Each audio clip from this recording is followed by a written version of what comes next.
Hay ciudades que no mueren, sino que se congelan en el tiempo como fotografías turbias, capturadas en el instante exacto en que el cielo se oscurece antes de la tormenta. Ámsterdam, en el año 1656, era una de esas ciudades, suspendida entre la luz y la sombra, entre la prosperidad mercantil y el terror teológico, entre la razón emergente y el dogma atrincherado. En sus canales serpenteantes flotaban los cadáveres de las certezas antiguas, mientras en sus callejuelas estrechas se gestaba algo que la humanidad aún no tenía nombre para nombrar. La posibilidad aterradora y luminosa de que todo lo que nos habían enseñado sobre Dios, sobre el bien y el mal, sobre el orden del universo, fuera simplemente una construcción humana, frágil como el cristal, destinada a quebrarse bajo el peso de una sola pregunta honesta. Y en una modesta habitación de esa ciudad inquieta, un joven judío, con ojos demasiado antiguos para su edad, pulía lentes durante el día y por las noches escribía palabras que harían temblar los cimientos de 2000 años de fe organizada. Su nombre era Baruch Spinoza, aunque pronto la comunidad que lo vio nacer lo expulsaría con tal violencia que su propio nombre sería borrado de los registros, reemplazado por maldiciones y silencio. Pero lo que Spinoza había descubierto no podía ser silenciado con excomuniones ni enterrado con anátemas, porque había tocado el nervio expuesto de una verdad tan antigua como peligrosa, que el Evangelio, ese texto que millones veneraban como la palabra directa de un Dios amoroso, contenía en sus pliegues la misma denuncia que él formulaba con su razón implacable, la misma revelación que la Iglesia había pasado siglos intentando ocultar. ¿Qué había visto Spinoza en esos textos sagrados que los teólogos, con todos sus años de estudio y sus bibliotecas inmensas, no habían querido ver?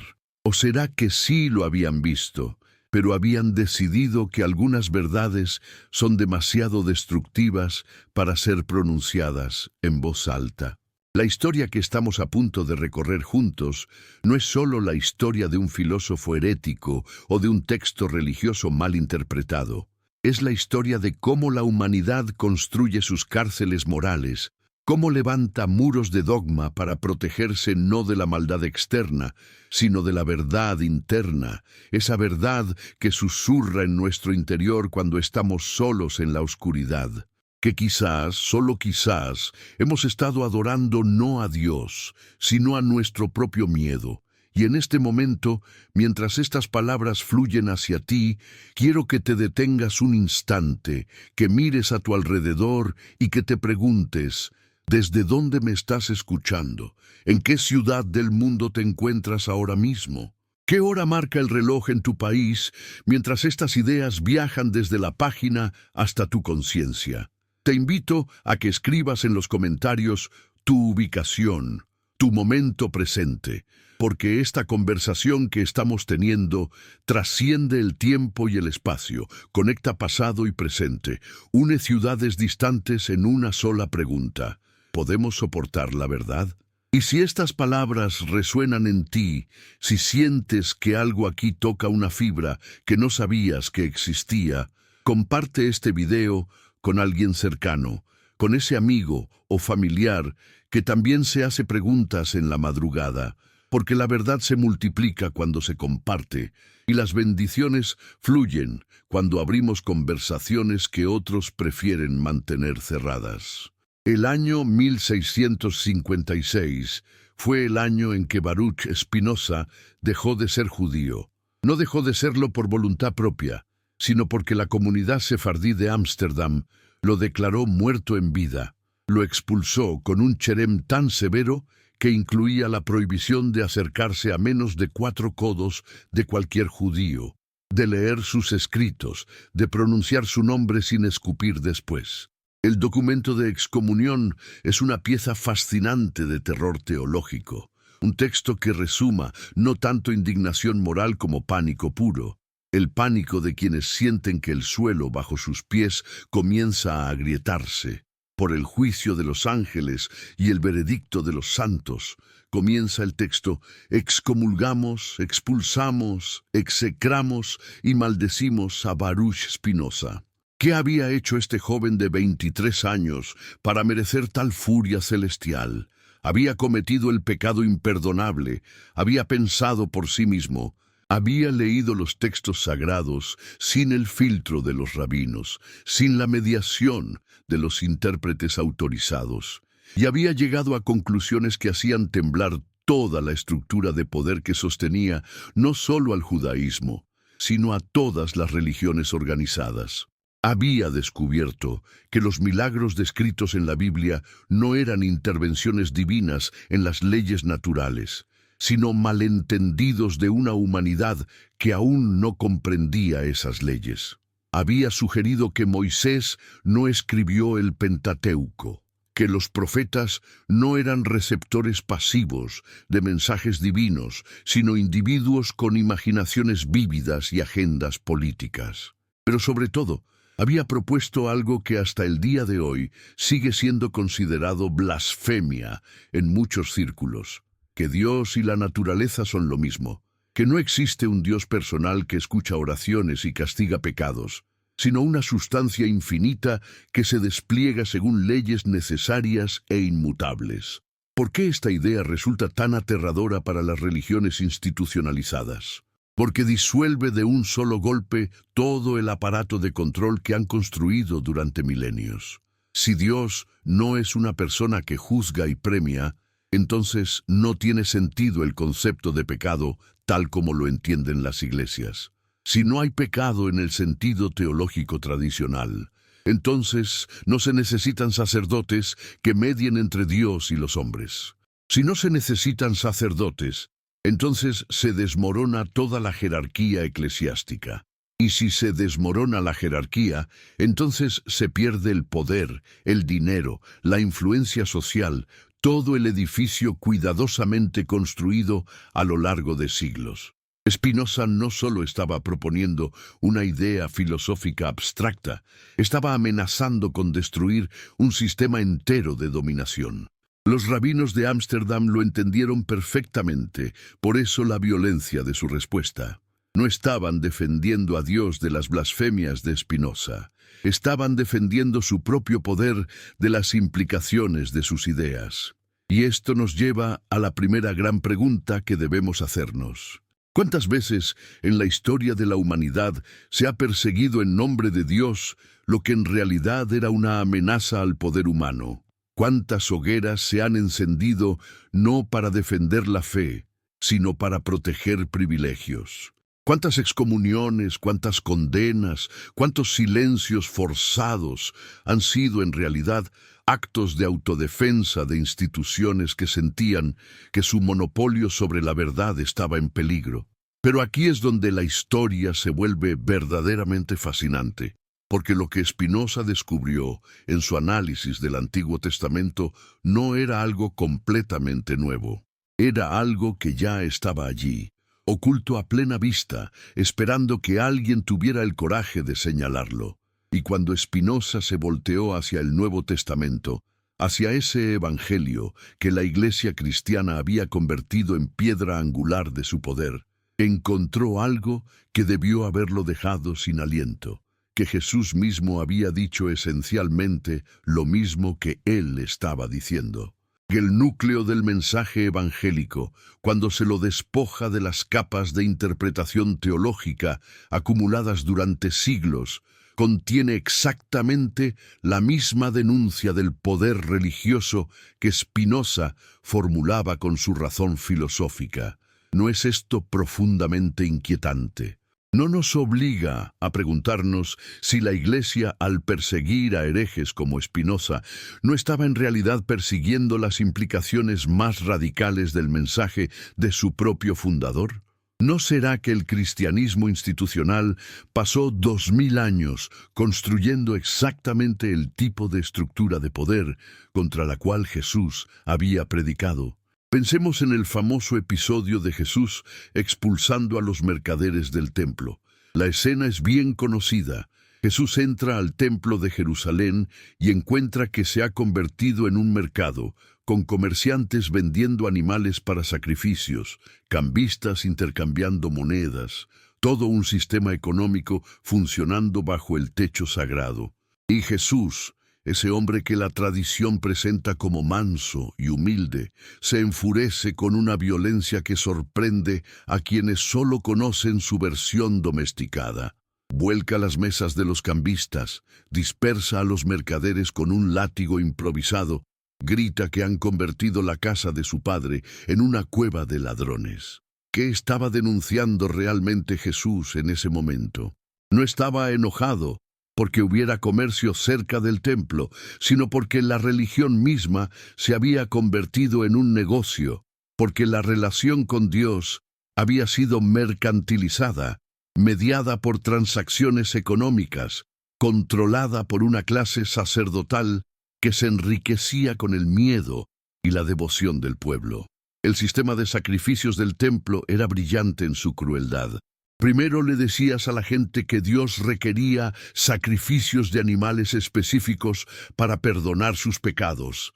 Luego controlabas el suministro de esos animales y además declarabas impuros los animales que la gente traía de sus propias tierras, obligándola a comprar nuevos animales a precios inflados dentro del templo. Era un monopolio perfecto, un sistema que garantizaba que los pobres se mantuvieran pobres y los sacerdotes se mantuvieran ricos, todo en nombre de la voluntad de Dios. Y Jesús entró con su látigo y dijo, «Basta», dijo, sin palabras, pero con acciones inequívocas, que toda esa estructura era una perversión, una distorsión de lo que la religión debería ser.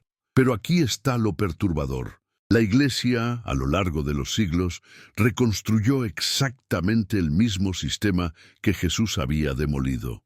Creó su propio sistema de mediación obligatoria entre Dios y los hombres, su propia clase sacerdotal con poder exclusivo para administrar los sacramentos, su propio monopolio sobre la salvación. Desarrolló la doctrina de las indulgencias, que permitía literalmente comprar el perdón de los pecados, un sistema tan obscenamente corrupto que eventualmente provocó la Reforma Protestante. Acumuló riquezas materiales inmensas mientras predicaba la pobreza. Construyó palacios mientras sus fieles pasaban hambre. Se alió con emperadores y reyes para mantener el orden social, bendiciendo la desigualdad y la opresión en nombre del mismo Dios que había dicho que los últimos serían primeros y los primeros últimos. ¿No es esto exactamente lo que Spinoza estaba señalando cuando argumentaba que las religiones organizadas habían traicionado sus propios principios fundacionales? ¿No estaba diciendo, con otras palabras, lo mismo que Jesús había gritado en el templo, que habían convertido la casa de Dios en una cueva de ladrones? Spinoza leyó los evangelios con ojos filosóficos, libres de la necesidad de defender instituciones o justificar poderes establecidos, y lo que vio allí fue revolucionario. Vio que Jesús no había fundado una iglesia en el sentido institucional. Vio que las enseñanzas de Jesús sobre el amor al prójimo, sobre la caridad genuina, sobre la hipocresía de los fariseos, eran incompatibles con la estructura jerárquica y autoritaria que la Iglesia había construido en su nombre. Vio que cuando Jesús decía, «El reino de Dios está dentro de vosotros», no estaba hablando de una institución externa con sacramentos y rituales obligatorios, sino de una transformación interior, de una forma de vivir que no requería mediación sacerdotal. Y esto lo llevó a una conclusión devastadora, que la Iglesia, al institucionalizar el mensaje de Jesús, lo había matado por segunda vez, lo había crucificado nuevamente en el altar de sus ambiciones de poder. ¿Es esto exagerado? ¿O es simplemente una verdad tan incómoda que preferimos no mirarla de frente? Consideremos otro pasaje evangélico que Spinoza debe haber contemplado con especial interés. La conversación de Jesús con la mujer samaritana junto al pozo. La mujer le pregunta dónde es el lugar correcto para adorar a Dios, si en el monte de los samaritanos o en el templo de Jerusalén. Y Jesús responde con palabras que deberían haber hecho temblar los cimientos de toda religión organizada. Llega la hora, y ya ha llegado, en que los verdaderos adoradores adorarán al Padre en espíritu y en verdad, porque tales son los adoradores que el Padre busca. Dios es espíritu, y los que lo adoran deben adorarlo en espíritu y en verdad. ¿Qué está diciendo aquí Jesús, sino que el lugar físico de adoración, el templo, la institución, los rituales externos, todo eso es irrelevante? Que lo que importa es la adoración interior, la verdad del corazón, la autenticidad del espíritu.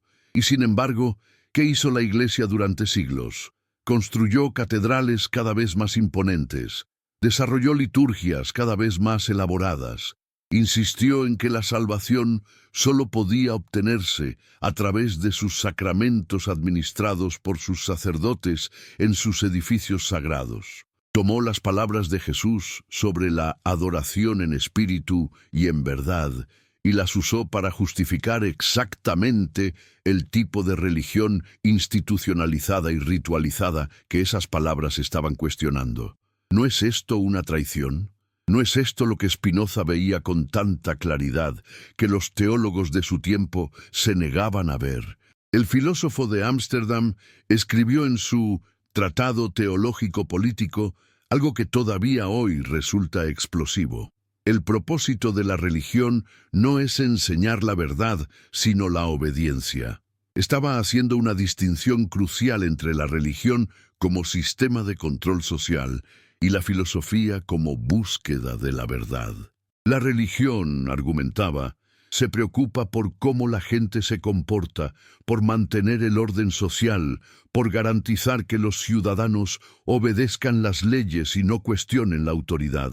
La filosofía, en cambio, se preocupa por comprender la realidad tal como es, sin importar si esa comprensión es social o políticamente conveniente.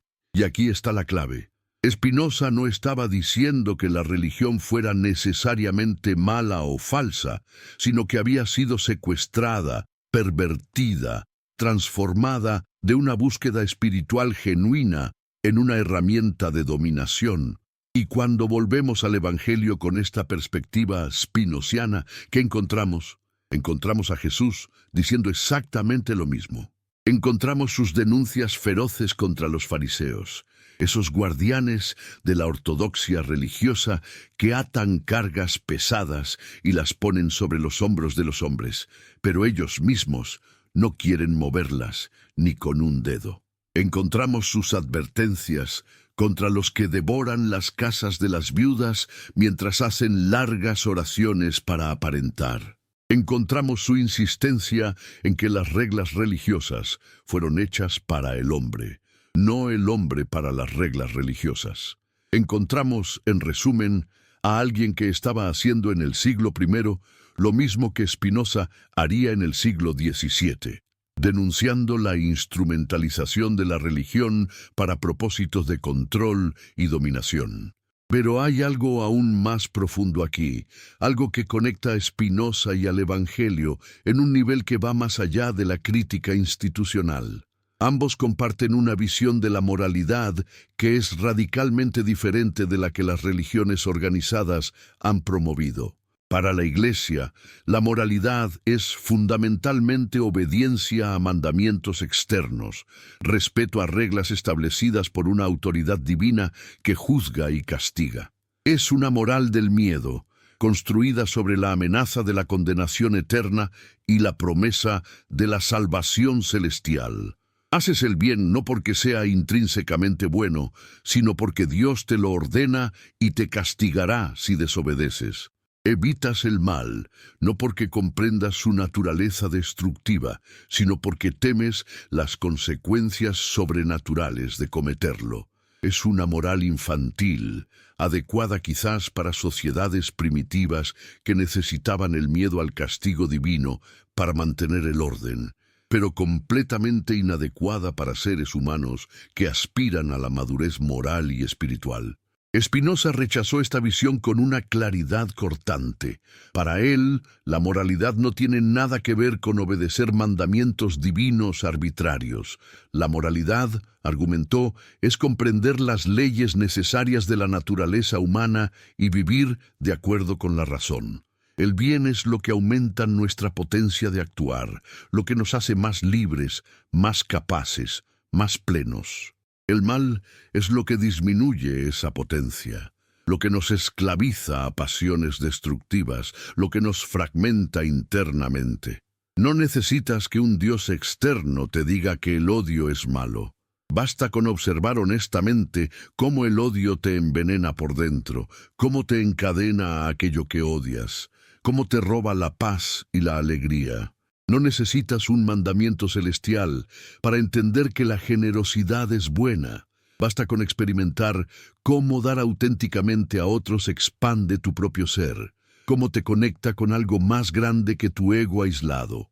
Y cuando leemos el Evangelio sin los lentes deformantes de siglos de teología del castigo y la salvación, ¿qué encontramos?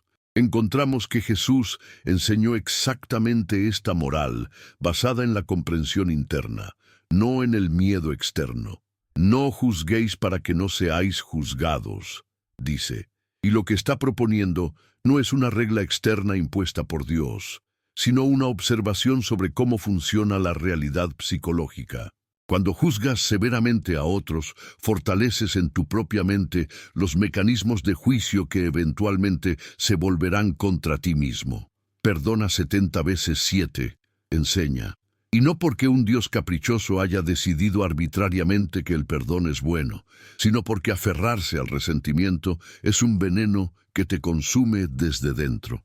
Ama a tu prójimo como a ti mismo, instruye, y esta no es una orden arbitraria, sino el reconocimiento de una verdad fundamental, que la separación entre yo y el otro es en última instancia ilusoria, que herir a otros es herirte a ti mismo, porque todos somos manifestaciones de la misma sustancia infinita que Spinoza llamó Dios o naturaleza. La moral evangélica, cuando se la libera de las interpretaciones eclesiásticas que la han distorsionado, es sorprendentemente similar a la ética spinociana. Ambas rechazan la moral del castigo externo y proponen en su lugar una comprensión racional de lo que genuinamente conduce al florecimiento humano. ¿Por qué entonces la Iglesia pasó siglos enseñando exactamente lo contrario? ¿Por qué construyó una moral basada en el miedo al infierno y el deseo del cielo, en la obediencia ciega a mandamientos arbitrarios, en la necesidad de mediación sacerdotal para obtener el perdón divino? La respuesta, tanto Spinoza como el propio Jesús lo habrían dicho, es simple. Porque una moral basada en la comprensión racional libera a las personas, las hace autónomas, capaces de juzgar por sí mismas, independientes de la autoridad externa. Y una moral basada en el miedo las esclaviza, las mantiene dependientes de quienes se presentan como intermediarios entre ellas y Dios, las hace controlables. La Iglesia eligió el miedo, no porque fuera más fiel al mensaje de Jesús, sino porque era más útil para mantener su poder. Y cada vez que alguien como Spinoza señalaba esta contradicción, cada vez que alguien sugería que quizás podíamos relacionarnos con lo divino directamente, sin mediación institucional, sin temer castigos sobrenaturales, simplemente comprendiendo racionalmente cómo vivir bien, la respuesta era siempre la misma: excomunión, censura, persecución. ¿Por qué? Porque la verdad es el enemigo mortal del poder que se sostiene en la mentira. Ahora bien, podríamos detenernos aquí y decir que esta es simplemente una historia histórica interesante sobre un filósofo del siglo XVII y sus ideas heterodoxas. Podríamos tratarla como una curiosidad académica, algo que estudiar en universidades, pero que no tiene relevancia real para nuestras vidas actuales. Pero eso sería un grave error, porque lo que Spinoza vio Y lo que el Evangelio revela no son problemas del pasado, sino desafíos eternos que cada generación debe enfrentar nuevamente. Y si miramos honestamente al mundo en que vivimos hoy, en este año 2026, ¿qué vemos? Vemos exactamente la misma dinámica que Spinoza denunció. Religiones que se han convertido en sistemas de control social, que predican amor mientras practican exclusión, que hablan de humildad mientras acumulan poder, que invocan el nombre de Dios para justificar sus propios intereses muy humanos. Vemos televangelistas que prometen prosperidad a cambio de donaciones, exactamente como los vendedores del templo que Jesús expulsó. Vemos líderes religiosos que se oponen a los derechos de minorías, que bendicen guerras y desigualdades, que se alían con los poderosos contra los débiles. Vemos instituciones eclesiásticas que prefieren proteger su reputación antes que a las víctimas de abuso, que valoran su doctrina más que a las personas reales que sufren bajo su peso. Y lo más perturbador, vemos que estas mismas dinámicas no se limitan a las religiones tradicionales. La búsqueda humana de certezas absolutas, el deseo de tener autoridades que nos digan qué pensar y cómo vivir, la tendencia a construir sistemas ideológicos rígidos y a perseguir a quienes cuestionan, todo esto se manifiesta en formas nuevas y aparentemente seculares. Las ideologías políticas se convierten en religiones sustitutivas, completas con sus propios dogmas, sus herejes, sus rituales de pureza. Los movimientos sociales que comienzan con aspiraciones liberadoras se calcifican en ortodoxias intolerantes. Las redes sociales funcionan como nuevas inquisiciones, donde la herejía contra el pensamiento correcto se castiga con excomunión digital. Creíamos haber superado la época de Spinoza, haber dejado atrás los días en que la gente era perseguida por pensar diferente, pero simplemente hemos cambiado los nombres de nuestros dogmas y los métodos de nuestras persecuciones.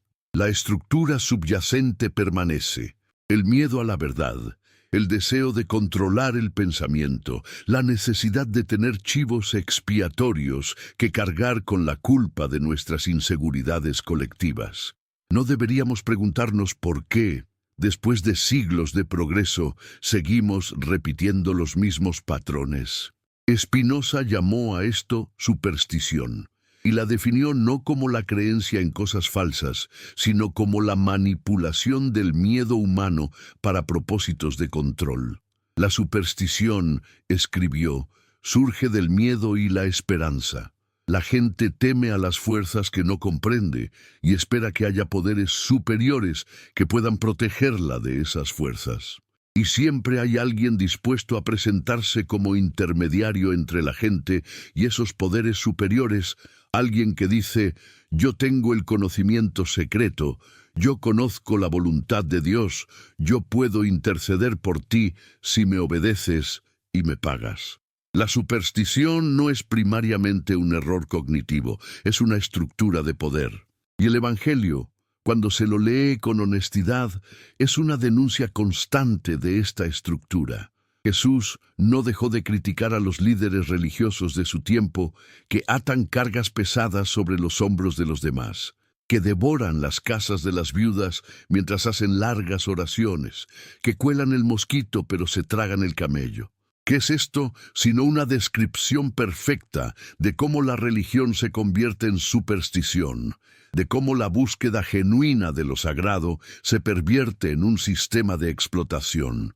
Y aquí llegamos al corazón de lo que conecta a Spinoza con el Evangelio, al núcleo de esa verdad incómoda que ambos señalan y que las instituciones religiosas han pasado siglos intentando ocultar. Que la verdadera espiritualidad y la religión institucionalizada son a menudo enemigas. Que la experiencia auténtica de lo divino no requiere templos, ni sacerdotes, ni rituales obligatorios. Que la moral genuina no nace del miedo al castigo, sino de la comprensión racional y la compasión natural. Que Dios, si vamos a usar esa palabra, no es un tirano celestial que vigila nuestras transgresiones y lleva cuentas de nuestros pecados, sino la totalidad infinita de todo lo que existe, la sustancia única que se despliega en infinitas formas, de la cual tú y yo y todo lo demás somos expresiones temporales. Cuando Jesús decía yo y el Padre somos uno, no estaba diciendo exactamente lo que Spinoza expresaría con lenguaje filosófico, que no hay separación real entre lo divino y lo humano, que somos modos finitos de la sustancia infinita, que la búsqueda de Dios es en última instancia la búsqueda de comprensión de nuestra propia naturaleza más profunda. Esta idea es aterradora para las instituciones religiosas porque las hace obsoletas. Si puedo relacionarme directamente con lo divino, ¿para qué necesito un sacerdote? Si la moral surge de la comprensión racional, ¿para qué necesito mandamientos revelados? Si Dios está en todas partes y en todo, ¿para qué necesito templos especiales o días sagrados? Si soy una expresión de lo divino, ¿cómo puede otro ser humano, vestido con ropas elegantes y pronunciando palabras rituales, tener más acceso a Dios que yo? Estas preguntas disuelven todo el aparato de poder que las religiones han construido, y por eso han sido tan ferozmente reprimidas. Spinoza fue excomulgado por hacerlas. Místicos cristianos fueron quemados en la hoguera por sugerir que podían tener experiencias directas de Dios sin mediación eclesiástica. El mismo Jesús fue crucificado, en parte, por amenazar la estructura de poder del Templo de Jerusalén. La historia se repite porque la dinámica subyacente nunca cambia. Los que tienen poder temen a los que dicen la verdad, y la verdad que más temen es aquella que revela que su poder no tiene fundamento legítimo. Pero quizás la pregunta más importante no es por qué las instituciones religiosas han ocultado estas verdades, sino por qué nosotros hemos permitido que lo hagan. ¿Por qué generación tras generación ha aceptado vivir bajo sistemas de creencias que contradicen su propia experiencia y su propia razón? ¿Por qué hemos preferido la comodidad de la obediencia a la libertad aterradora del pensamiento independiente? Spinoza tenía una respuesta para esto también, porque la libertad da miedo. Es más fácil que alguien te diga qué pensar, qué creer, cómo vivir, que asumir la responsabilidad de descubrirlo por ti mismo. Es más cómodo tener un libro sagrado con respuestas definitivas que enfrentar la incertidumbre de la existencia.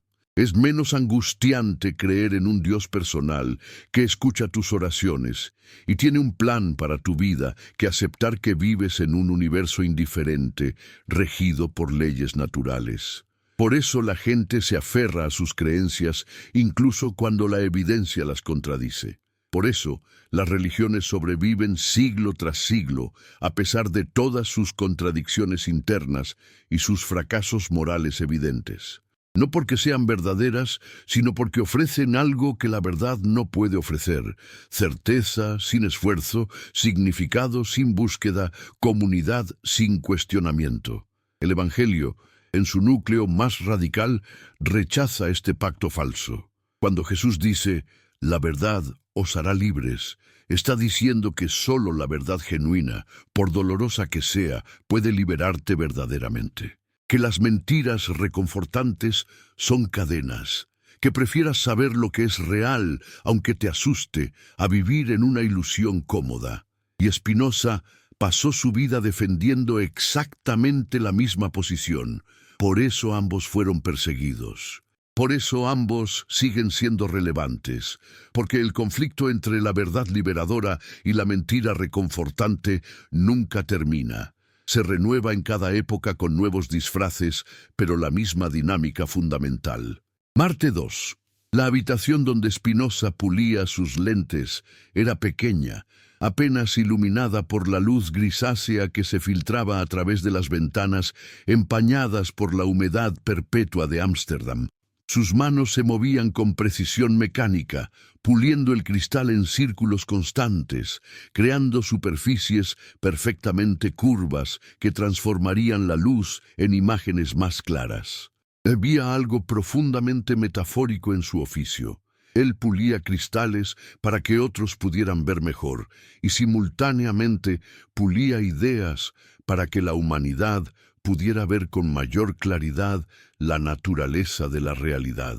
Pero el polvo del cristal que inhalaba día tras día estaba lentamente destruyendo sus pulmones, y el polvo conceptual que levantaba con sus escritos estaba enfureciendo a todos los guardianes de la ortodoxia. Las autoridades judías lo habían expulsado. Las autoridades cristianas lo consideraban peligroso. Los filósofos cartesianos que dominaban el pensamiento europeo lo miraban con sospecha.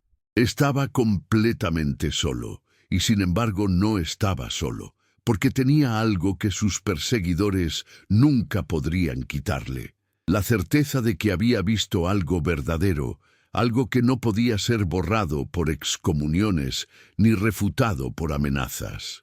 Había visto el mecanismo fundamental de cómo la religión se transforma de experiencia espiritual genuina en instrumento de opresión. Y había visto que este mismo mecanismo ya había sido descrito, con parábolas y metáforas en lugar de argumentos filosóficos, en los textos mismos que las iglesias declaraban sagrados.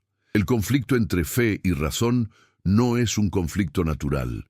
Es un conflicto fabricado, construido deliberadamente por instituciones que necesitaban que pareciera imposible cuestionar sus doctrinas sin abandonar la espiritualidad misma. Te dicen: o crees sin cuestionar, o eres un ateo sin moral. O aceptas nuestros dogmas en su totalidad, o rechazas a Dios por completo. Es una dicotomía falsa, diseñada para evitar que se te ocurra una tercera opción: que podrías usar tu razón para profundizar tu comprensión de lo divino, que podrías cuestionar las interpretaciones humanas sin rechazar la realidad que intentan describir, que podrías distinguir entre la experiencia espiritual auténtica y las estructuras de poder que se han construido alrededor de ella. Spinoza dedicó su Tratado Teológico Político precisamente a demoler esta falsa dicotomía. Argumentó que la fe y la razón operan en esferas diferentes y no necesariamente contradictorias.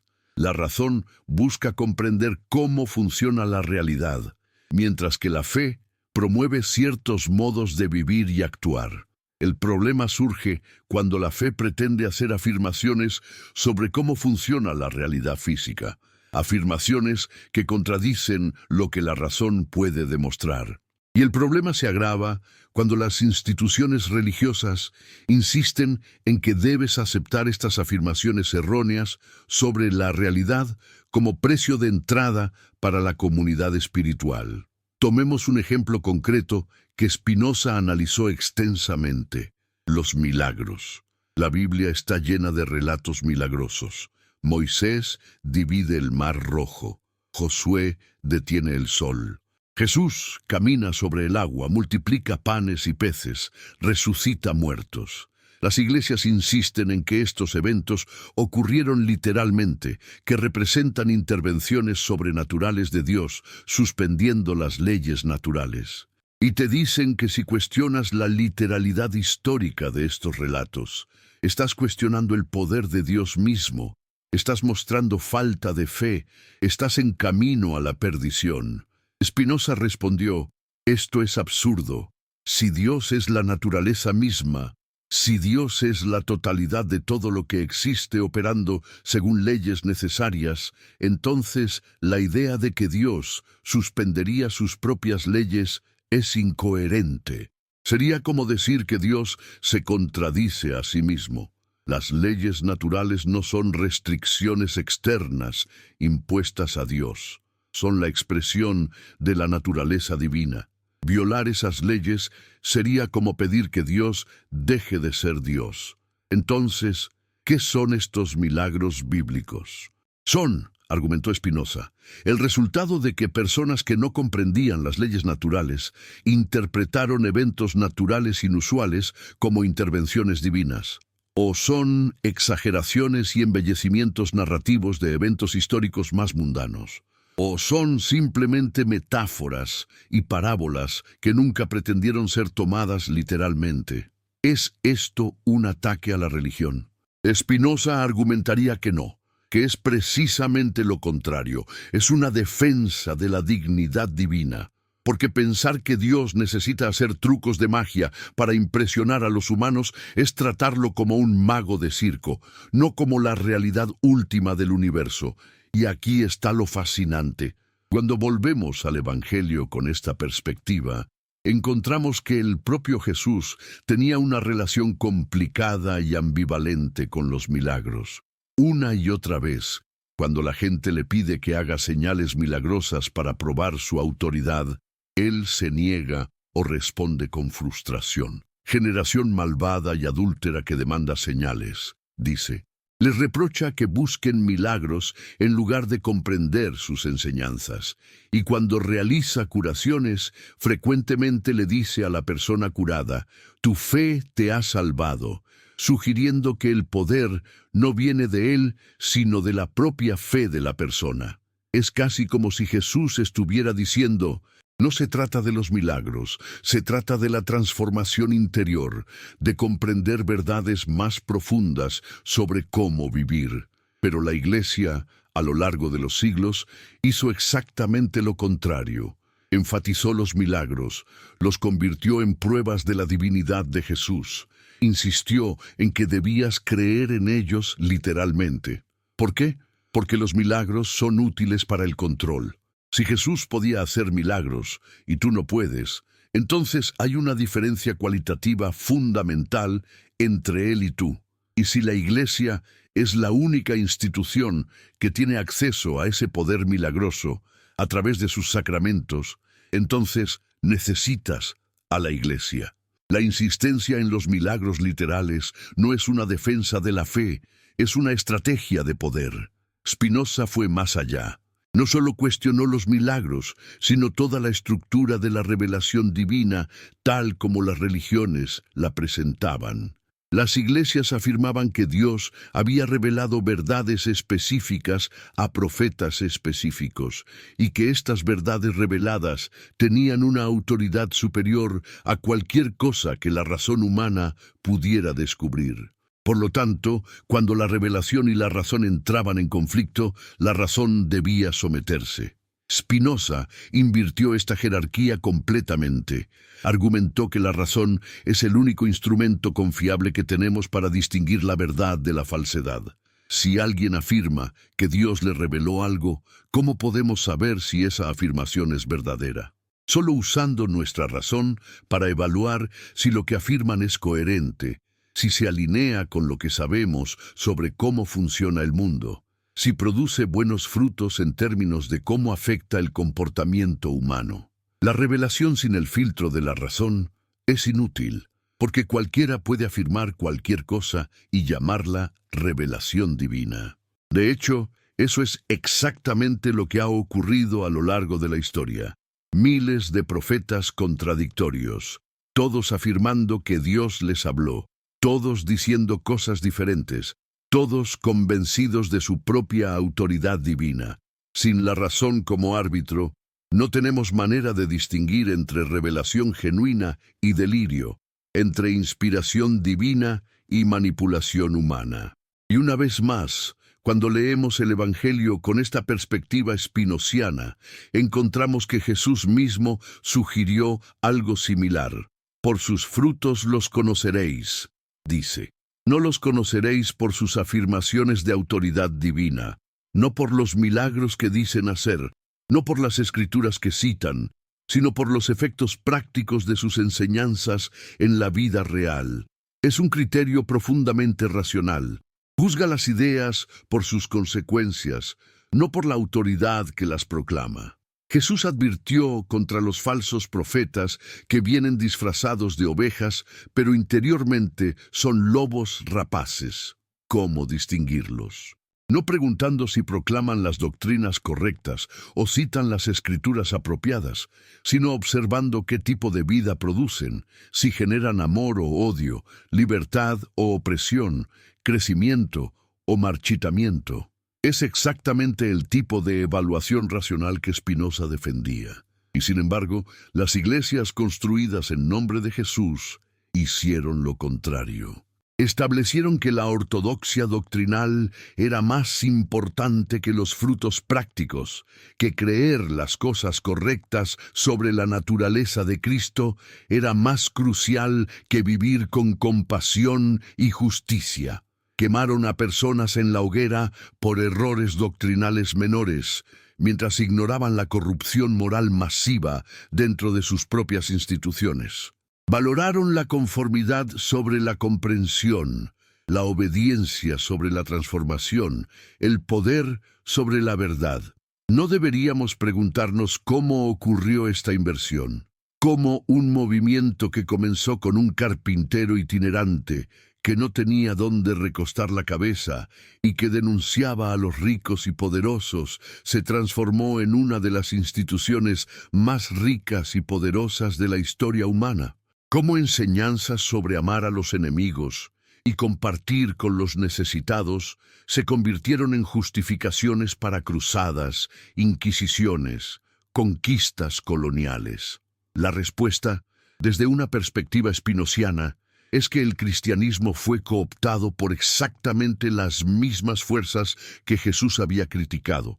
Las iglesias se convirtieron en el nuevo templo con sus nuevos mercaderes.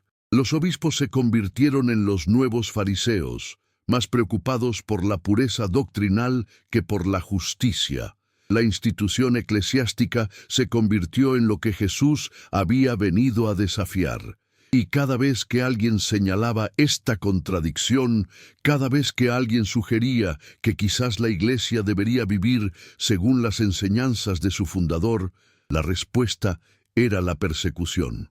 Los valdenses, los cátaros, los husitas, los anabaptistas, todos estos movimientos intentaron volver a un cristianismo más simple y auténtico, y todos fueron aplastados violentamente por la Iglesia institucional.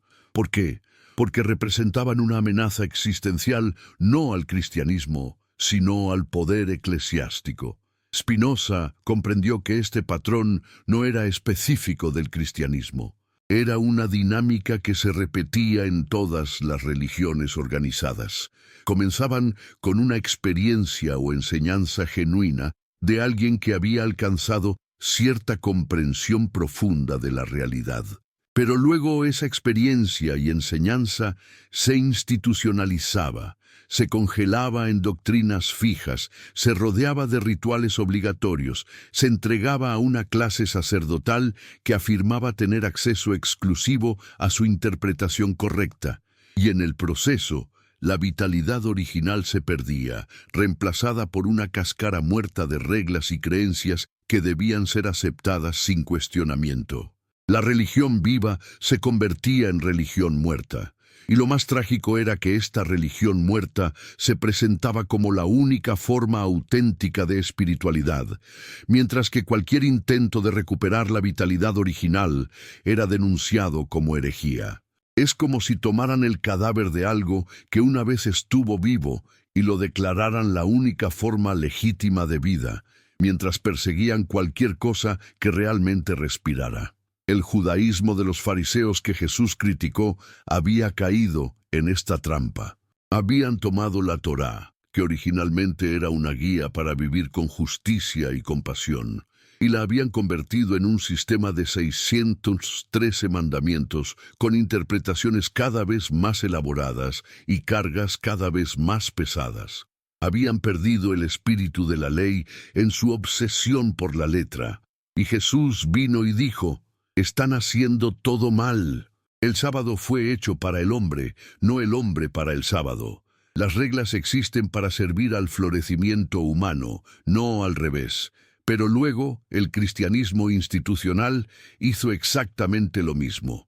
Tomó las enseñanzas de Jesús y las convirtió en un nuevo sistema de doctrinas complejas, rituales obligatorios, jerarquías eclesiásticas. Desarrolló la teología de la Trinidad, que requería años de estudio para comprender y que generó siglos de disputas violentas sobre formulaciones precisas. Creó sacramentos que solo podían ser administrados válidamente por sacerdotes ordenados. Estableció que la salvación dependía de creer doctrinas específicas sobre la naturaleza de Cristo, sobre la expiación, sobre la gracia. Había perdido completamente la simplicidad radical del mensaje original. Ama a Dios con todo tu corazón y a tu prójimo como a ti mismo. Todo lo demás, dijo Jesús, cuelga de estos dos mandamientos.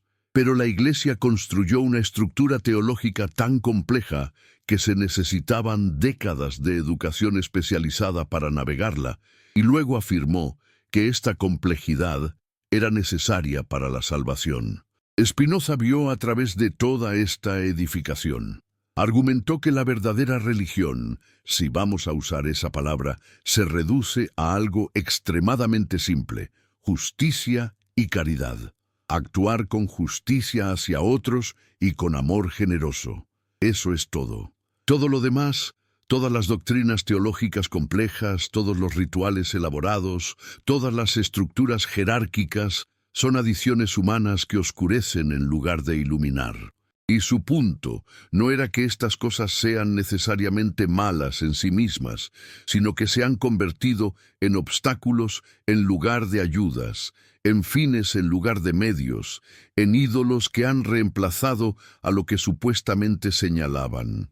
¿No es esto precisamente lo que Jesús decía cuando criticaba a los fariseos por colar el mosquito, pero tragarse el camello, por preocuparse obsesivamente por detalles rituales menores, mientras descuidaban lo más importante de la ley: la justicia, la misericordia y la fidelidad?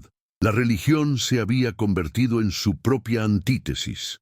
En lugar de conectar a las personas con lo sagrado, las alejaba de ello mediante capas de mediación innecesaria.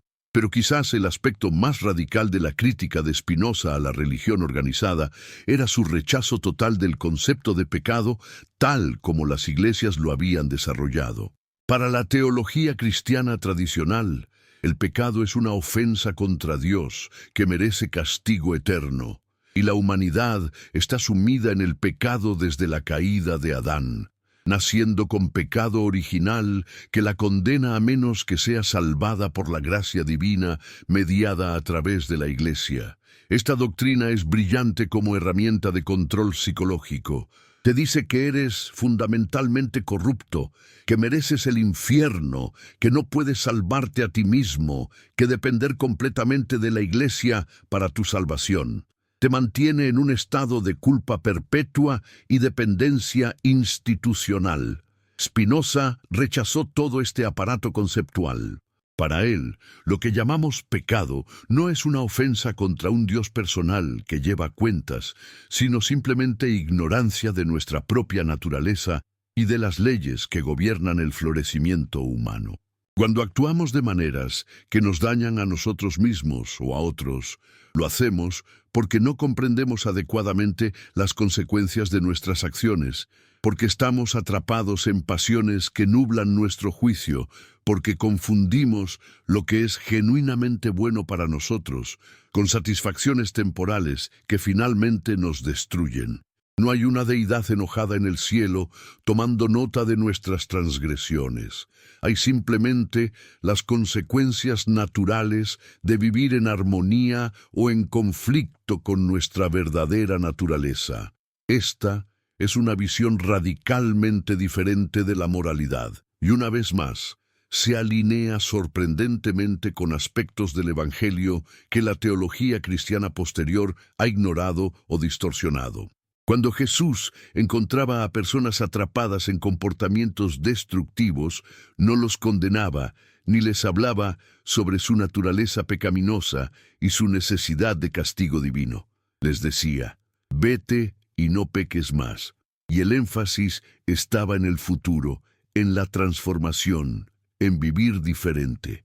Cuando perdonaba pecados, no estaba realizando una transacción legal cósmica donde pagaba una deuda con un Dios ofendido. Estaba liberando a las personas de la carga psicológica de la culpa para que pudieran vivir más plenamente.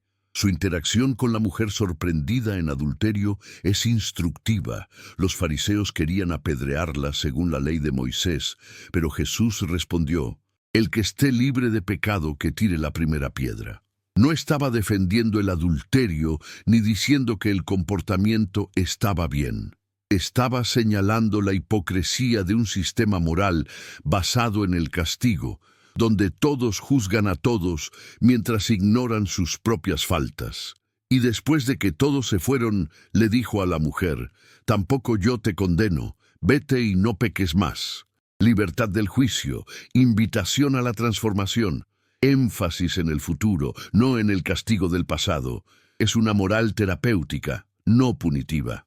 Una moral que busca sanar, no castigar. Exactamente lo que Spinoza defendía. Pero la Iglesia necesitaba el pecado. Necesitaba que la gente se sintiera culpable, corrupta, condenada, porque sólo así dependería de los servicios de la Iglesia. Si las personas pudieran transformarse a sí mismas simplemente mediante la comprensión y el esfuerzo, ¿para qué necesitarían sacramentos?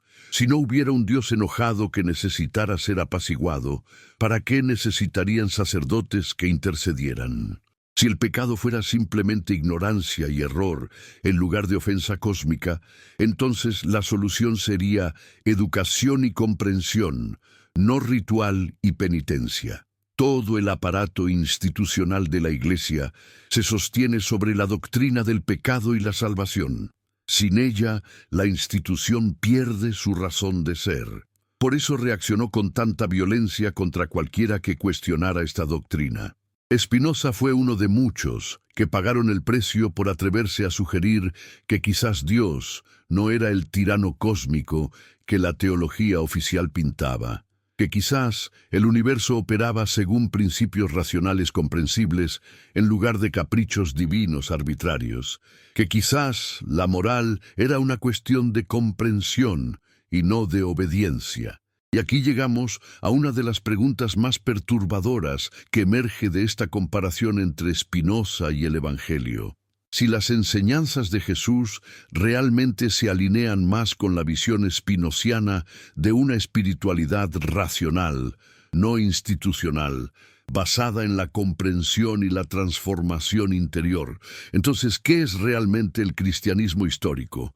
¿Es una continuación del mensaje de Jesús o una traición fundamental a ese mensaje? ¿Es posible que la religión construida en nombre de Jesús sea en realidad su opuesto, que las instituciones que afirman representarlo estén haciendo exactamente lo que él denunció? Esta no es una pregunta retórica diseñada para obtener una respuesta fácil. Es una pregunta genuina y angustiante que cualquier cristiano serio debería enfrentar. Y la respuesta no puede ser simple, porque la historia del cristianismo es compleja, con tanto generosidad auténtica como hipocresía, tanto heroísmo moral como corrupción atroz. Pero lo que no se puede negar es que hay una tensión fundamental entre el mensaje evangélico original y las instituciones que se construyeron sobre él, y que Spinoza puso el dedo en esa tensión con una claridad que todavía nos incomoda siglos después. ¿Por qué la Iglesia teme más a las dudas que a las herejías? Porque las herejías son errores específicos que pueden ser refutados y condenados, mientras que las dudas genuinas son el comienzo del pensamiento independiente, y el pensamiento independiente es el enemigo mortal de cualquier sistema autoritario. Una persona que comete un error doctrinal específico puede ser preparado usando Claude Sonnet 4.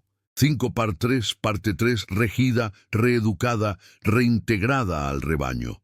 Pero una persona que duda genuinamente, que se pregunta si toda la estructura tiene sentido, que usa su propia razón para evaluar lo que le han enseñado, esa persona es un peligro sistémico, porque la duda es contagiosa. Una pregunta honesta plantada en una congregación puede propagarse como un virus, infectando mentes que habían estado cómodamente dormidas en la certeza. Por eso los inquisidores preferían quemar brujas y herejes que permitir que cuestionadores inteligentes publicaran sus dudas. Por eso Spinoza fue expulsado con tal violencia que su nombre mismo se convirtió en maldición. No porque sus argumentos fueran débiles, sino precisamente porque eran fuertes. No porque estuviera equivocado, sino porque podía estar en lo correcto. Y si estaba en lo correcto, entonces todo el edificio se derrumbaría.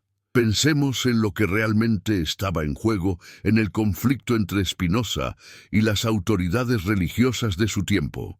No era simplemente un debate filosófico abstracto sobre la naturaleza de Dios o la interpretación correcta de las Escrituras.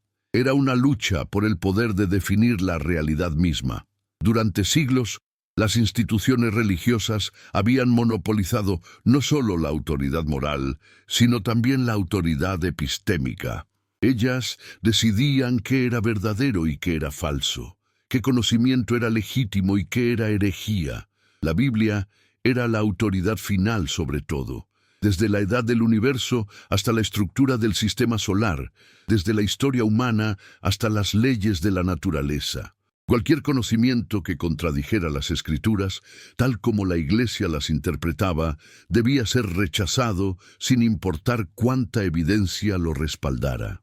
Este monopolio empezó a agrietarse con la revolución científica. Copérnico, Galileo, Newton y otros demostraron que el universo funcionaba según leyes matemáticas precisas que podían ser descubiertas mediante observación y razonamiento independientemente de lo que dijeran los textos sagrados. La Tierra no era el centro del universo, sin importar cuántos versículos bíblicos parecieran sugerirlo. Los cielos no eran inmutables, a pesar de lo que Aristóteles y los escolásticos habían enseñado. El universo era mucho más vasto y antiguo de lo que cualquier cronología bíblica literal permitía. Spinoza llevó esta revolución del ámbito natural al ámbito de la religión misma. Aplicó el mismo método crítico racional que los científicos estaban usando para estudiar la naturaleza al estudio de los textos sagrados y las instituciones religiosas. Y descubrió que la Biblia, cuando se la examina sin presuposiciones reverenciales, es claramente un producto humano. Compilada por muchos autores a lo largo de siglos, llena de contradicciones internas, reflejando las limitaciones del conocimiento de sus autores, expresando las preocupaciones políticas y sociales de sus contextos históricos. Esto no la hacía menos valiosa como literatura o como testimonio de la búsqueda humana de significado, pero sí demolía cualquier pretensión de autoridad divina absoluta e inerrante. Y si la Biblia era un documento humano falible, entonces las instituciones que basaban su autoridad en ser sus intérpretes exclusivos perdían su fundamento. Ya no podían decir, esto es verdad porque Dios lo dijo en la Biblia y nosotros somos los únicos autorizados para interpretar lo que Dios dijo. Ahora debían competir en el mercado abierto de ideas, argumentar racionalmente, persuadir en lugar de imponer. Y esto era intolerable para ellas. Pero ¿qué pasa cuando volvemos al Evangelio con esta perspectiva? ¿Qué encontramos cuando leemos los textos sobre Jesús sin la presuposición de que deben ser históricamente precisos e inspirados divinamente? Encontramos algo fascinante. Encontramos que el propio Jesús, tal como lo presentan los Evangelios, constantemente desafía la autoridad de las Escrituras y sus intérpretes oficiales. Habéis oído que se dijo, y comienza una y otra vez, citando la ley mosaica, pero yo os digo, y luego propone algo diferente, a veces radicalmente diferente. Está poniendo su propia autoridad moral por encima de las Escrituras que los judíos de su tiempo consideraban palabra directa de Dios. Está diciendo que la letra de la ley puede ser trascendida por el Espíritu. Cuando los fariseos lo critican por trabajar en sábado, no se disculpa ni argumenta que técnicamente no está violando la ley. Les dice que están malinterpretando completamente el propósito de la ley. El sábado fue hecho para el hombre, no el hombre para el sábado. Es una afirmación revolucionaria. Las leyes religiosas son herramientas humanas para el florecimiento humano, no mandatos divinos absolutos que deben ser obedecidos sin importar las consecuencias. Y sin embargo, la iglesia que se construyó sobre las enseñanzas de Jesús hizo exactamente lo contrario de lo que él había hecho.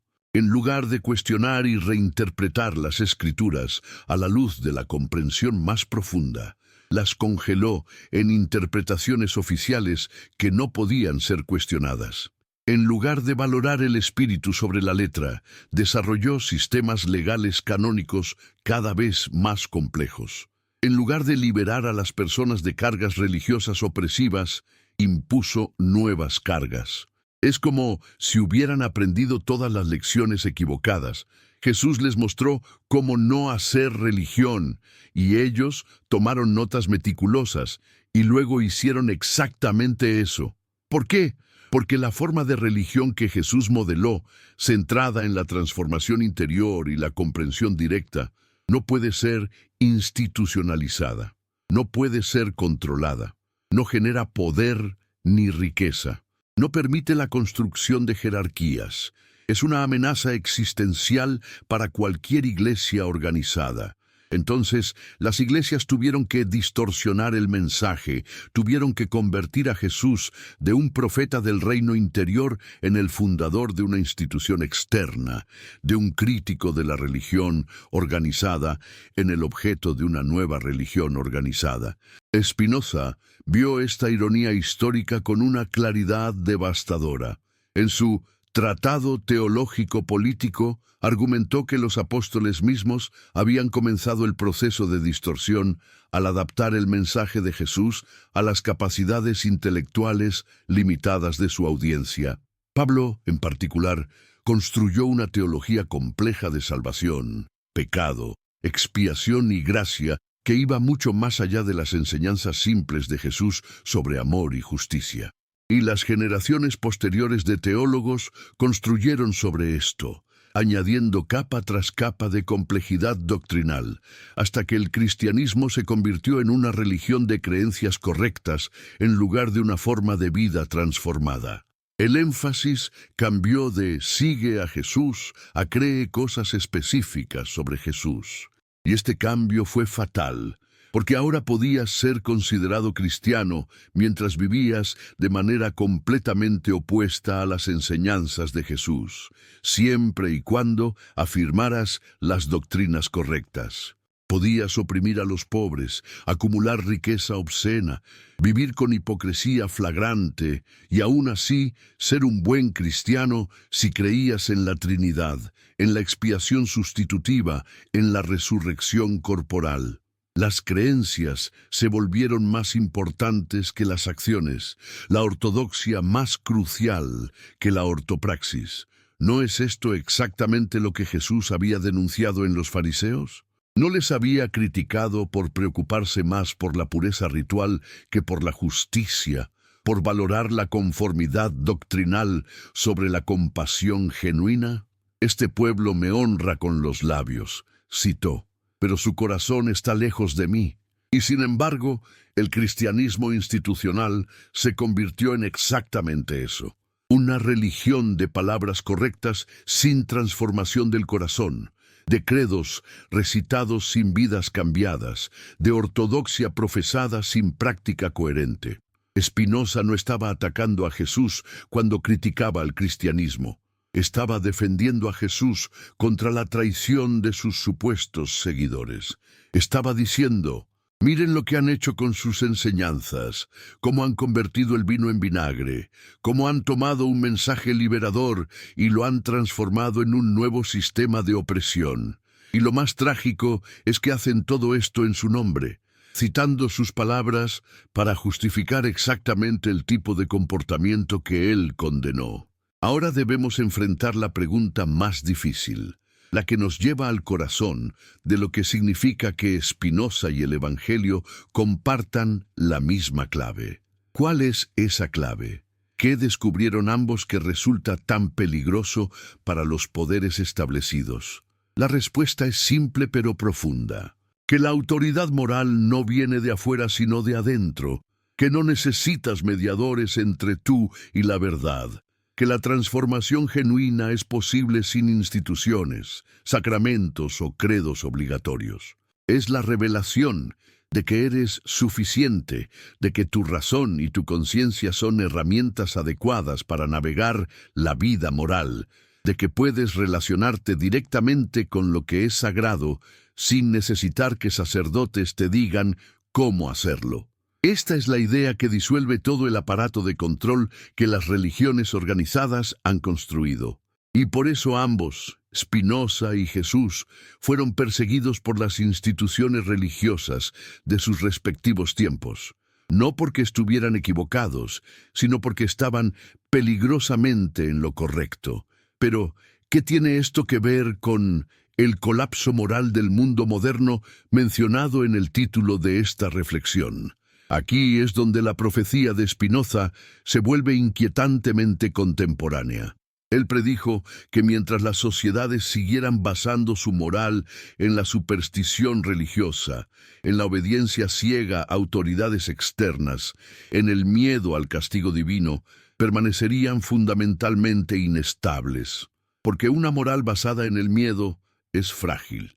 Funciona solo mientras la gente cree en las amenazas. Y tan pronto como las personas dejan de creer, tan pronto como la modernidad disuelve las antiguas certezas religiosas, el edificio moral completo se derrumba. Y esto es precisamente lo que hemos presenciado en los últimos siglos. La Ilustración y la ciencia moderna erosionaron gradualmente la plausibilidad de la cosmovisión religiosa tradicional. Cada vez más personas dejaron de creer en el Dios personal de la teología cristiana, dejaron de temer el infierno, dejaron de ver las Escrituras como autoridad divina. Y junto con estas creencias se derrumbó el sistema moral que había estado anclado en ellas. El resultado ha sido lo que Nietzsche más tarde llamaría la muerte de Dios y el nihilismo que la acompaña. Si Dios no existe, si no hay autoridad moral trascendente, entonces todo está permitido. No hay fundamento para la moral más allá de las preferencias subjetivas o las convenciones sociales arbitrarias. Esta es la crisis espiritual y moral del mundo moderno. Hemos perdido las antiguas certezas religiosas, pero no hemos encontrado nada sólido con que reemplazarlas. Nos quedamos flotando en un vacío moral, donde cada uno decide por sí mismo qué es bueno y malo, donde no hay verdades compartidas, donde el cinismo y el relativismo reinan. Y en este vacío vemos surgir nuevas formas de tribalismo, nuevos fundamentalismos tanto religiosos como seculares, nuevas búsquedas desesperadas de certeza y pertenencia. La gente oscila entre el fundamentalismo dogmático, que rechaza toda crítica racional, y el relativismo nihilista, que rechaza toda verdad objetiva. Ambos extremos son respuestas al mismo problema. No sabemos cómo construir una moral sólida sin los cimientos religiosos tradicionales. Pero aquí está la ironía cruel. Spinoza había ofrecido una solución hace más de 300 años, y nadie quiso escucharla. Había argumentado que podemos tener una moral sólida sin superstición religiosa, que la razón puede guiarnos hacia el florecimiento humano, que comprender nuestra naturaleza y las leyes que la gobiernan proporciona una base más estable para la ética que obedecer mandatos divinos arbitrarios. Había mostrado cómo una espiritualidad profunda puede coexistir con una comprensión racional del universo. ¿Cómo podemos experimentar lo que llamamos Dios sin creer en un tirano celestial? ¿Cómo podemos vivir moralmente sin el miedo al infierno motivándonos? Pero su solución requería algo que la mayoría de las personas encuentra aterradoramente difícil: pensar por sí mismas, asumir responsabilidad por sus propias vidas morales, abandonar la comodidad de tener autoridades que les digan qué hacer. Es más fácil tener un libro sagrado con reglas claras o una iglesia con doctrinas definidas que hacer el trabajo duro de comprender racionalmente cómo vivir bien. Y el Evangelio, en su núcleo más radical, pedía lo mismo. Cuando Jesús decía que el reino de Dios estaba dentro de ti, estaba diciendo que la autoridad moral está en tu interior, no en templos externos ni en sacerdotes. Cuando decía que amaras a Dios con toda tu mente, estaba invitándote a usar tu capacidad racional, no a apagarla. Cuando decía que por sus frutos los conocerías, estaba dándote un criterio empírico para evaluar las enseñanzas, no pidiéndote que aceptaras ciegamente la autoridad. El mensaje evangélico, despojado de las capas de teología que lo han oscurecido, es un llamado a la madurez espiritual, a la autonomía moral, a la responsabilidad personal. Es un mensaje que hace que las instituciones religiosas sean innecesarias, incluso contraproducentes. Y por eso esas instituciones tuvieron que enterrarlo bajo montañas de dogma y ritual. Tuvieron que convertir a Jesús en algo que él nunca afirmó ser. Tuvieron que transformar su mensaje liberador en una nueva forma de esclavitud. Entonces, ¿dónde nos deja esto ahora, aquí en el año 2026, mientras el mundo continúa su aparente descenso hacia el caos moral? Nos deja con una elección. Podemos continuar aferrándonos a las formas muertas de religión que ya no creemos, pero que nos aterroriza abandonar. Podemos seguir fingiendo que las antiguas autoridades religiosas todavía tienen legitimidad, que los textos sagrados deben ser obedecidos incluso cuando contradicen nuestra razón y nuestra conciencia, que necesitamos instituciones que medien entre nosotros y lo divino. ¿O podemos finalmente aceptar lo que Spinoza y el Evangelio nos han estado diciendo todo el tiempo? Que somos capaces de encontrar la verdad por nosotros mismos, que la moral genuina surge de la comprensión racional y la compasión natural, que la espiritualidad auténtica no requiere superstición ni sumisión a autoridades externas. Podemos crecer, madurar, asumir responsabilidad por nuestras propias vidas morales y espirituales. Pero esto requiere coraje, requiere la voluntad de enfrentar la incertidumbre sin huir hacia certezas falsas. Requiere la humildad de admitir que no tenemos todas las respuestas mientras mantenemos la confianza de que podemos seguir buscándolas. El colapso moral del mundo moderno no es el resultado de haber abandonado la religión. Es el resultado de haber sido esclavizados por formas falsas de religión durante tanto tiempo que no sabemos cómo ser espirituales y morales sin ellas. Es como haber estado con muletas durante siglos. Cuando finalmente nos las quitan, descubrimos que nuestras piernas se han atrofiado y no recordamos cómo caminar. Pero la solución no es volver a ponernos las muletas. Es aprender a caminar de nuevo. Fortalecer los músculos que hemos descuidado, recuperar las capacidades que siempre tuvimos, pero que nos dijeron que no teníamos. Spinoza intentó enseñarnos esto. Jesús intentó mostrarnos esto.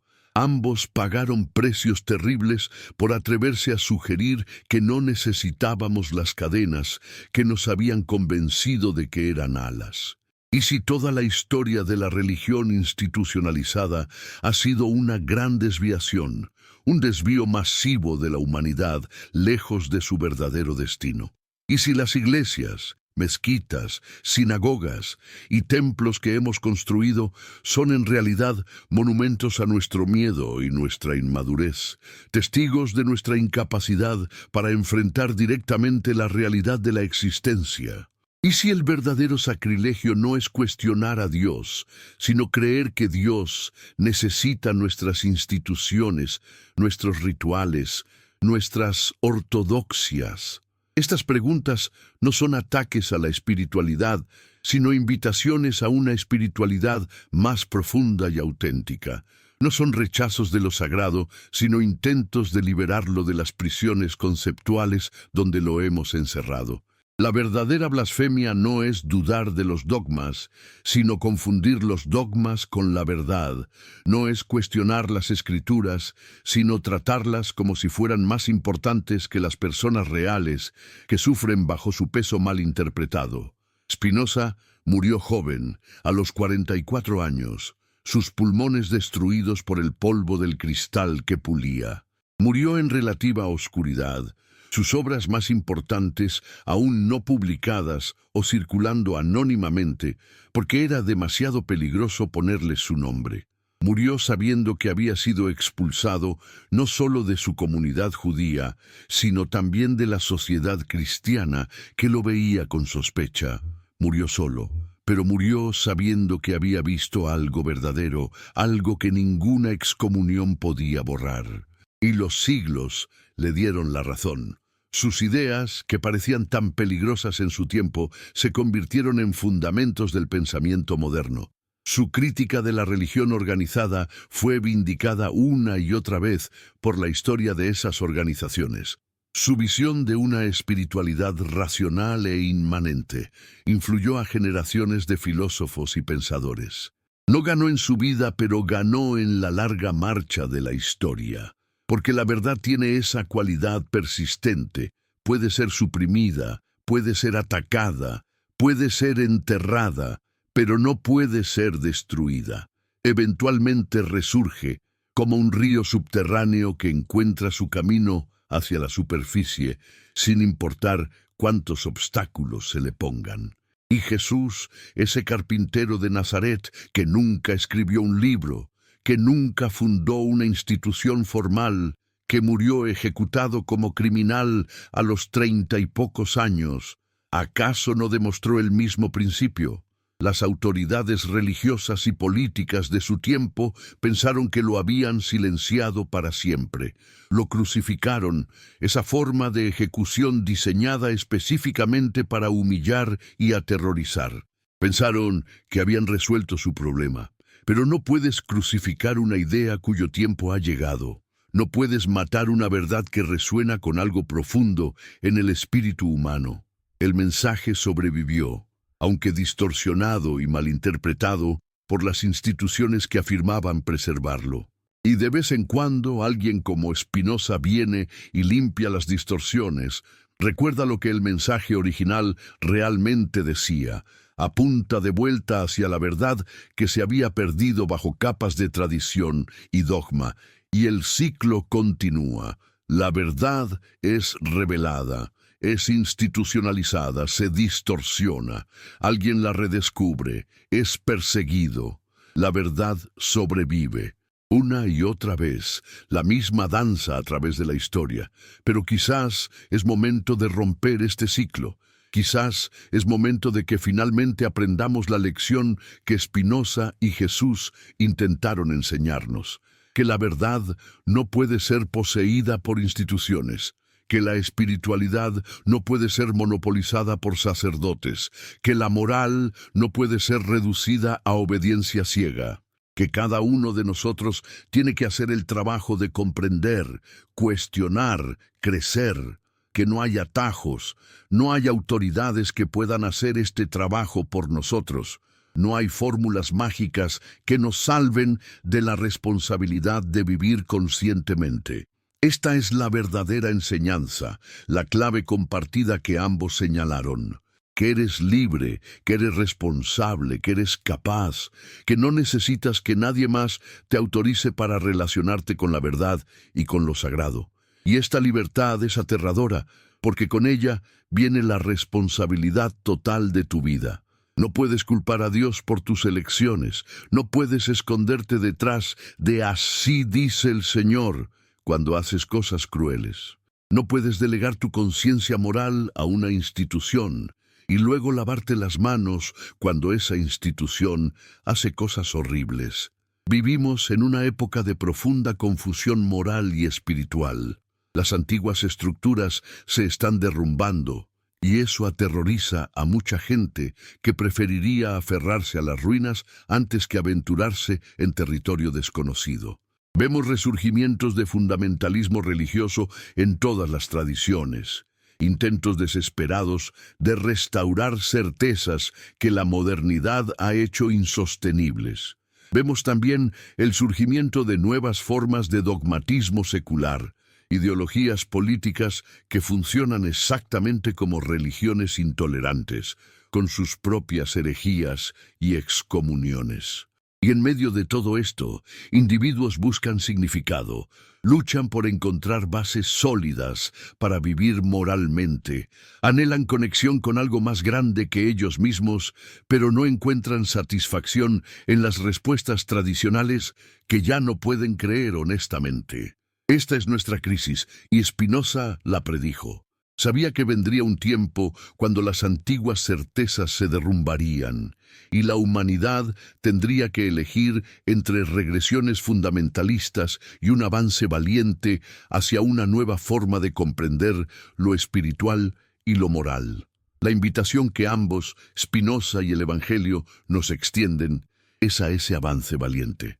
Es la invitación a crecer, a madurar, a dejar atrás la necesidad infantil de autoridades externas que nos digan cómo vivir. Es la invitación a confiar en nuestra propia capacidad de discernir lo verdadero de lo falso, lo bueno de lo malo, usando la razón y la compasión como guías. Es la invitación a una espiritualidad sin superstición, a una moral sin miedo, a una comunidad sin coerción. Y es la invitación más difícil que podemos recibir, porque significa renunciar a todas las seguridades falsas que nos han mantenido cómodos, pero esclavizados. Significa caminar hacia la incertidumbre con los ojos abiertos, admitir que no sabemos todo, que estamos buscando, que podemos equivocarnos, pero que seguimos comprometidos con la búsqueda honesta de la verdad sin importar a dónde nos lleve. ¿Podemos hacer esto? ¿Puede la humanidad finalmente aceptar la libertad y la responsabilidad que Spinoza y Jesús le ofrecieron? La historia no es alentadora. Siglo tras siglo, hemos preferido las cadenas cómodas a la libertad aterradora. Pero quizás cada generación tiene que hacer la elección nuevamente. Quizás cada individuo tiene que decidir por sí mismo si tendrá el coraje de pensar por sí mismo, de vivir auténticamente, de rechazar las falsas autoridades que prometen certeza a cambio de obediencia. Y en este momento, mientras estas palabras llegan al final, mientras tú que has permanecido conmigo a través de esta larga reflexión, te preparas para regresar a tu vida ordinaria, la pregunta es para ti: ¿qué elegirás? ¿Seguirás permitiendo que instituciones y autoridades externas definan tu realidad moral y espiritual?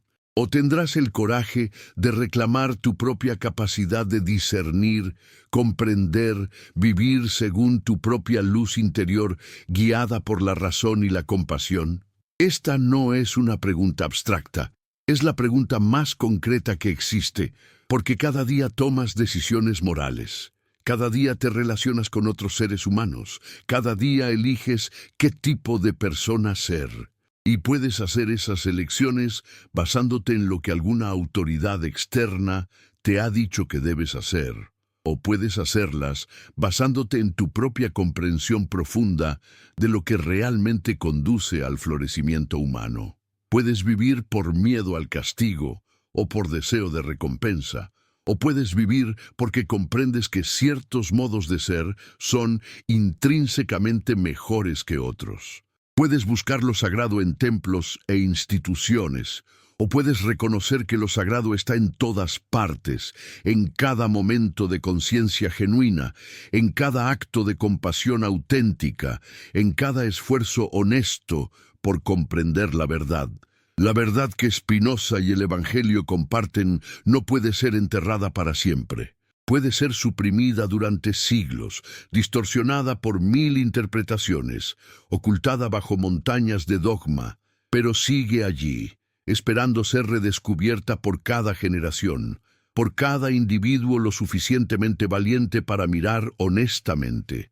Y esa verdad es simple aunque radical: que eres libre, que eres responsable, que la autoridad moral última reside en tu propia conciencia, iluminada por la razón y la compasión, que no necesitas mediadores entre tú y lo divino, que el reino de Dios está dentro de ti, que Dios y la naturaleza son uno, que comprender esto y vivir en consecuencia es la esencia de toda espiritualidad auténtica y toda moral genuina.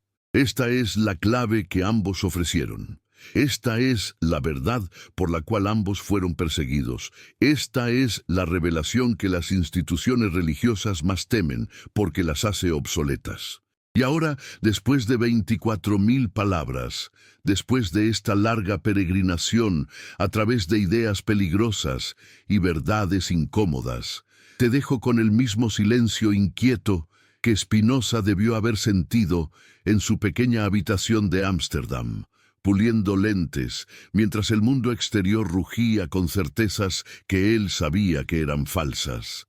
Te dejo con la misma pregunta que Jesús planteó a sus seguidores: ¿quién decís que soy yo? Pero la pregunta real no es quién es Jesús o quién fue Spinoza. La pregunta real es: ¿quién eres tú? ¿Qué harás con tu libertad? ¿Cómo vivirás sabiendo que no hay excusas, no hay autoridades que puedan asumir la responsabilidad por tus elecciones? No hay libros sagrados que puedan reemplazar tu propio discernimiento moral.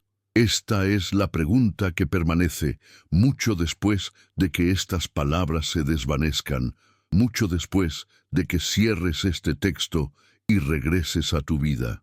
Porque la verdad no es algo que se lee y se olvida.